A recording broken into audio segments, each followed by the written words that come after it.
Hello students, our today's topic is denaturation of proteins. In our earlier lecture, we studied this topic in brief. Now today we will study it in detail. सर्वप्रथम हमें जानना होगा कि denaturation क्या होता है।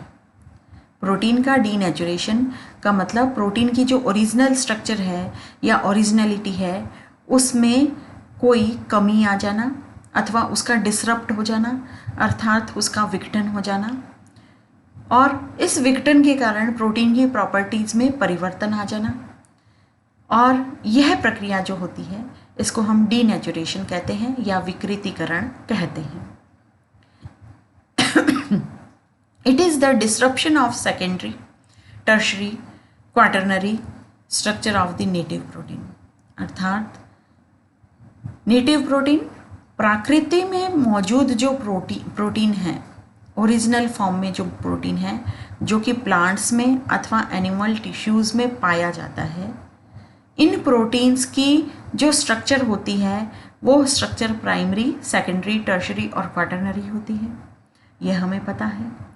तो proteins की स्ट्रक्चर सेकेंडरी हो या टर्शरी हो या क्वाटरनरी स्ट्रक्चर हो, इनमें कोई डिसरप्शन आ जाए अथवा डिस्टरबेंस हो जाए अथवा विघटन हो जाए तो यह विघटन जो होता है यह विघटन डीनेचुरेशन कहलाता है अथवा विकृतीकरण कहलाता है। This results in alteration of the physical, chemical, biological characteristic of the protein bye A variety of agents. और यह जो प्रोटीन का विकृतीकरण है इसके परिणाम स्वरूप प्रोटीन की भौतिक यानी फिजिकल, केमिकल यानी रासायनिक एवं जैविक यानी बायोलॉजिकल कैरेक्टरिस्टिक अर्थात इन गुणों में भी परिवर्तन आ जाता है। और यह सब किसके कारण होता है? डीनेचुरेशन के कारण होता है। फॉर एन ओलिगोमेरिक प्रोटीन, ऐसा प्रोटीन जिसमें एमिनो एसिड की कुछ ही इकाइयां हैं, फ्यू यूनिट्स जो होती हैं वो ओलिगोमेरिक प्रोटीन में होती हैं। तो ऐसा प्रोटीन जिसमें कि कुछ ही अमीनो एसिड की यूनिट्स जुड़ी हुई होती हैं, उसके डीनेचुरेशन से में क्या होगा? उसके डीनेचुरेशन में जो प्रोटोमर्स हैं यानी उसकी जो प्रारंभिक इकाइयां हैं या प्राइमरी स्ट्रक्चर हैं उसमें फोल्डिंग या अनफोल्डिंग हो जाएगी अथवा विद और without undergoing changes in protomer conformation. Protomers जो होते हैं उनके स्वरूपण में कोई चेंजेस आ भी सकते हैं अथवा नहीं भी आ सकते। किसके दौरान? डीनेचुरेशन के दौरान अर्थात जिसे हम कहते हैं विकृतीकरण के दौरान प्रोटीन की ओलिगोमेरिक स्ट्रक्चर्स में या प्रोटोमर्स में फोल्डिंग अथवा अनफोल्डिंग हो सकती है और इनके कन्फर्मेशन में चेंजेस आ भी सकते हैं और नहीं भी आ सकते। अब हम आते हैं ऐसे कारक पर जो कि डीनेचुरेशन के लिए उत्तरदायी होते हैं या जो कि जिनकी प्रेजेंस में डीनेचुरेशन संपन्न होता है या प्रोटीन का विकृतीकरण होता है। पहला कारक है फिजिकल और दूसरा है केमिकल। दो तरह के कारक हैं। फिजिकल यानी भौतिक डीनेचुरिंग एजेंट्स अर्थात भौतिक विकृतीकरण कारक जो होते हैं उनमें क्या क्या शामिल है? हीट अर्थात ऊष्मा, यानी ऊष्मा एक कारक है जिसके कारण प्रोटीन का डीनेचुरेशन हो सकता है। अर्थात अगर प्रोटीन्स को हम बहुत अधिक ऊष्मा दे दें तो प्रोटीन का डीनेचुरेशन हो जाता है। कोई भी सरफेस एक्शन अर्थात कोई भी ऐसी प्रक्रिया जिसके द्वारा प्रोटीन के सरफेस एरिया में चेंज हो जाए या प्रोटीन की सरफेस इफेक्टेड हो जाए अर्थात उसमें कोई प्रभावित हो जाए, किसी भी तरह से ये प्रभावित हो जाए प्रोटीन्स की सरफेस, ये कारक भी डीनेचुरेशन के लिए उत्तरदायी होता है। अल्ट्रावायलेट लाइट अर्थात अल्ट्रावायलेट पराबैंगनी प्रकाश के प्रेजेंस में भी डीनेचुरेशन हो जाता है। हाई प्रेशर, ऐसा एटमॉस्फेयर जहाँ प्रेशर बहुत हाई हो वहाँ भी प्रोटीन्स का डीनेचुरेशन हो जाता है। जैसे कि हमने किसी बर्तन को ढक कर हमने प्रोटीन को हीट दे दी तो ढकने से क्या होगा? प्रेशर हाई हो जाएगा। तो हाई प्रेशर के प्रेजेंस में प्रोटीन का डीनेचुरेशन हो जाए। अल्ट्रासाउंड, अल्ट्रासाउंड्स यानी ऐसी वेव्स जो कि अल्ट्रा वेव्स होती हैं, उनके प्रेजेंस में प्रोटीन्स का डीनेचुरेशन हो जाता है। नेक्स्ट कारक आते हैं केमिकल डीनेचरिंग एजेंट्स, अर्थात रासायनिक विकृतिकर कारक। इनमें क्या क्या शामिल होते हैं? इनमें शामिल होते हैं एसिड्स यानी अम्ल, एल्कलीज यानी क्षार, heavy metal salts, urea, ethanol, guanidine, detergents etcetera. ये सभी रासायनिक डीनेचरिंग एजेंट्स हैं। एसिड और एल्कलीज तो क्या करते हैं? ये डायरेक्टली अटैक करते हैं हाइड्रोजन बॉन्ड पर, अर्थात हाइड्रोजन बॉन्ड को डायरेक्टली तोड़ देते हैं। तो हाइड्रोजन बॉन्ड नहीं रहेंगे तो प्रोटीन्स का डीनेचुरेशन हो जाएगा। जबकि whereas urea and guanidine interfere with hydrogen bond. Urea और ग्वानिडीन जो होते हैं वो हाइड्रोजन बॉन्ड्स में इंटरफेयर करते हैं, यानी हाइड्रोजन बॉन्ड्स बनने में बाधा उत्पन्न करते हैं। तो ये भी एक डीनेचरिंग एजेंट्स हो जाते हैं, के रूप में कार्य करते हैं। अब आते हैं हम डिफरेंट चेंजेस ड्यूरिंग डीनेचुरेशन, कि डीनेचुरेशन के दौरान प्रोटीन के में क्या परिवर्तन हो जाते हैं, या प्रोटीन के स्ट्रक्चर में या गुणों में क्या परिवर्तन हो जाते हैं। सर्वप्रथम हम देखेंगे फिजिकल ऑल्टरेशन यानी भौतिक परिवर्तन। Many proteins can be crystallised whereas denatured proteins cannot be crystallized।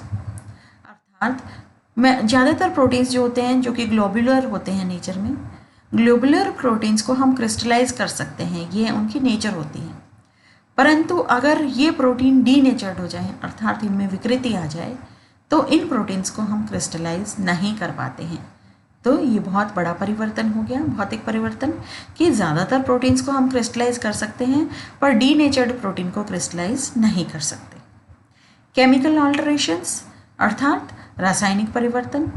The solubility of at isoelectric point is greatly decreased. अर्थात आइसोइलेक्ट्रिक पॉइंट पर जो डीनेचर्ड प्रोटीन है उनकी सॉल्युबिलिटी, उनकी विलेयता घट जाती है, यानी उनकी विलेयता घट गई। और जनरली जो प्रोटीन नेचुरल होते हैं या ओरिजिनल प्रोटीन होते हैं जो कि डीनेचर्ड नहीं होते हैं, उनकी विलेयता अधिक होती है डीनेचर्ड प्रोटीन की तुलना में। The chemical groups are more readily detected as a result of the unfolding process in denaturation. और डीनेचुरेशन के कारण, क्योंकि अनफोल्डिंग होती है, स्ट्रक्चर्स जो होती हैं वो अनफोल्ड हो जाती हैं, उनमें फोल्डिंग नहीं रह पाती है। फोल्डिंग ख़त्म होने के कारण कई केमिकल ग्रुप्स जो हैं वो खुल जाते हैं, मतलब वो सामने आ जाते हैं, यानी वो नॉर्मल हो जाते हैं। नॉर्मल होने के कारण उनका हम डिटेक्शन इजीली कर सकते हैं। उनके लिए जो डिटेक्शन टेस्ट होते हैं वो रेडिली हो जाते हैं, अर्थात रेडिली ये डिटेक्टेड हो जाते हैं। थर्ड चेंज क्या आता है? बायोलॉजिकल अल्टरेशन अर्थात जैविक परिवर्तन। जैविक परिवर्तन में क्या आते हैं चेंजेस में? The digestibility of certain denatured protein bye proteolytic enzyme is increased. Proteolytic enzyme क्या होते हैं? जो कि प्रोटीन का विघटन करते हैं या प्रोटीन को तोड़ते हैं। तो प्रोटीन को तोड़ने वाले जो एंजाइम्स होते हैं वो डीनेचर्ड प्रोटीन पे आराम से काम कर लेते हैं, और डीनेचर्ड प्रोटीन पर प्रोटियोलाइटिक एंजाइम आराम से काम कर लेते हैं। इसलिए प्रोटीन की कॉम्प्लेक्स स्ट्रक्चर को वो इजी स्ट्रक्चर या सिंपल स्ट्रक्चर में चेंज कर सकते हैं। डाइजेस्टिबिलिटी यानी कोई भी चीज़, फूड का डाइजेशन इजीली हो जाए, है ना, उसको हम कहते हैं डाइजेस्टिबिलिटी। तो फूड इजीली डाइजेस्ट कब होगा? जब वो सिंपलर मॉलिक्यूल्स में उपस्थित होगा, और उसको सिंपलर मॉलिक्यूल्स में चेंज करने का काम कौन करेंगे? प्रोटियोलाइटिक एंजाइम, यानी प्रोटीन को तोड़ने वाले एंजाइम। और प्रोटीन को तोड़ने वाले एंजाइम कहाँ? डीनेचर्ड प्रोटीन पर ज़्यादा अच्छे से काम कर सकते हैं, अर्थात उस पर इजीली वर्क कर लेते हैं, अर्थात उसको इजी स्ट्रक्चर या सिंपलर फॉर्म में तोड़ देते हैं, इजी स्ट्रक्चर में चेंज कर देते हैं। इस प्रकार से हमें ये फ़ायदा हो जाता है कि प्रोटीन्स का अगर डीनेचुरेशन हो जाता है तो वो इजीली डाइजेस्टेबल हो जाते हैं एज ए फूड। एंजाइमेटिक और हार्मोनल एंड ऑल्सो एंटीजेनिक और antibody functions of proteins are frequently changed. Protein के कई फंक्शंस होते हैं, कई कार्य होते हैं, जैसे कि एंटीजेनिक फंक्शंस होते हैं, एंटीबॉडी के रूप में भी ये कार्य करते हैं, एंजाइम के रूप में भी कार्य करते हैं और हार्मोन्स के रूप में भी कार्य करते हैं। तो ये सभी कार्य होते हैं, ये इनके डीनेचर होने के कारण या डीनेचुरेशन के कारण इनमें परिवर्तन, इन कार्यों में परिवर्तन आ जाता है। क्योंकि डीनेचर्ड होने के कारण ये जनरली क्या होते हैं, डिस्ट्रॉय हो जाते हैं, ख़त्म हो जाते हैं, अर्थात इनके बॉन्ड्स जो होते हैं वो टूट जाते हैं, इनके स्ट्रक्चर्स जो होती हैं वो चेंज हो जाती हैं। और डिस्ट्रॉय हो अर्थात ख़त्म हो जाने के कारण इनके जो फंक्शंस होते हैं अर्थात इनके जो वर्क होते हैं वो भी चेंज हो जाते हैं, उनमें भी परिवर्तन आ जाता है। In case of severe denaturation, और यदि डीनेचुरेशन बहुत ज़्यादा हुआ है, सीवियर हुआ है, बहुत ज़्यादा हद तक हुआ है, एक्सटेंट तक हुआ है, तब क्या होता है, ये जो प्रोटीन्स होते हैं ये इनसॉल्युबल हो जाते हैं। डीनेचर्ड प्रोटीन जो होते हैं ये इनसॉल्युबल हो जाते हैं और इनसॉल्युबल होने के कारण इनका प्रेसिपिटेशन हो जाता है, अर्थात ये इजीली प्रेसिपिटेट हो जाते हैं और इनकी प्रॉपर्टीज़ में भी चेंज आ जाता है। और ये जो चेंज होता है इनकी प्रॉपर्टीज़ में, इनके गुणों में जो परिवर्तन होता है ये परमानेंट हो जाता है, अर्थात स्थायी परिवर्तन इनकी प्रॉपर्टीज़, इनके गुणों में आ जाते हैं और ये जो होते हैं ये स्थायी गुण हो जाते हैं और प्रॉपर्टीज़ में स्थायी परिवर्तन आ जाते हैं और ये इरिवर्सिबल अर्थात अनुत्क्रमणीय हो जाते हैं। अब ये जो चेंजेस हैं, अब ये जो प्रोटीन है डीनेचर्ड प्रोटीन, ये वापस से अपने ओरिजिनल प्रोटीन के स्ट्रक्चर में चेंज नहीं हो सकते और ओरिजिनल गुण इनके वापस नहीं प्राप्त हो सकते हैं। जबकि माइल्ड डीनेचुरेशन जो होता है अर्थात बहुत मंद तरीके से हम अगर प्रोटीन का डीनेचुरेशन करें, बहुत ही मंद कारक ले लें, तो उनकी प्रेजेंस में अगर हम डीनेचुरेशन करते हैं तो वो डीनेचुरेशन रिवर्सिबल होता है, अर्थात फिर से हमें ओरिजिनल प्रोटीन प्राप्त हो जाता है जो कि ओरिजिनल उसके गुण होते हैं, जो कि इसके वास्तविक जो गुण हैं वो प्रदर्शित करने लग जाते हैं। तो इस प्रकार से माइल्ड डीनेचुरेशन जो होता है वो रिवर्सिबल प्रोसेस है और जबकि सीवियर डीनेचुरेशन जो है वो इरिवर्सिबल प्रक्रिया है, अर्थात अनुत्क्रमणीय प्रक्रिया है।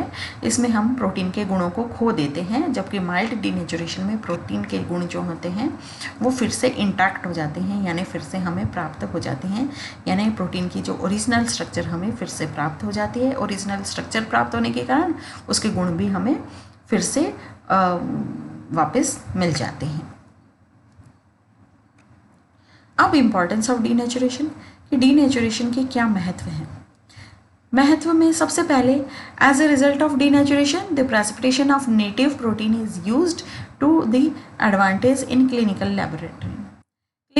क्लिनिकल लेबोरेटरीज में प्रोटीन्स से जब हम टेस्ट करते हैं तो वहाँ जो प्रोटीन्स हैं उनको हमें अवक्षेपित फॉर्म में प्राप्त करना पड़ता है, यानी in the form of precipitate हम उनका यूज़ कर सकते हैं।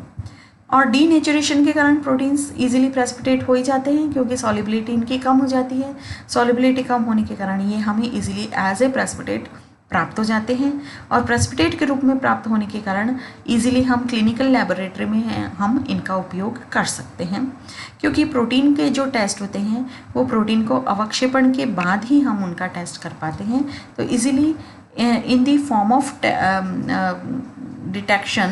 डिटेक्शन के लिए हमें ये इजीली जिस फॉर्म में हमें चाहिए प्रेसिपिटेटेड फॉर्म में, उस फॉर्म में हमें डीनेचुरेशन के कारण प्राप्त हो जाते हैं। सेकेंड फंक्शन है इनका, इम्पॉर्टेंस है इनकी, द ब्लड और serum samples to be analysed for small molecules जैसे glucose, uric acid, drugs are first treated with acids. यानी जो भी ब्लड के सैंपल है या सीरम के सैंपल हैं जो कि बायोकेमिस्ट्री लैब में हमें जनरली किसी पेशेंट के हमें एनालाइज करने होते हैं, उस सैंपल में मान लीजिए हमें स्मॉल मॉलिक्यूल्स के लिए टेस्ट करने हैं, जैसे कि ब्लड शुगर का हमें टेस्ट करना है यानी ग्लूकोज का टेस्ट करना है, या ब्लड में कितना यूरिक एसिड है उसका टेस्ट करना है, या ब्लड में कौन सी ड्रग्स हैं उनका हमें टेस्ट करना है।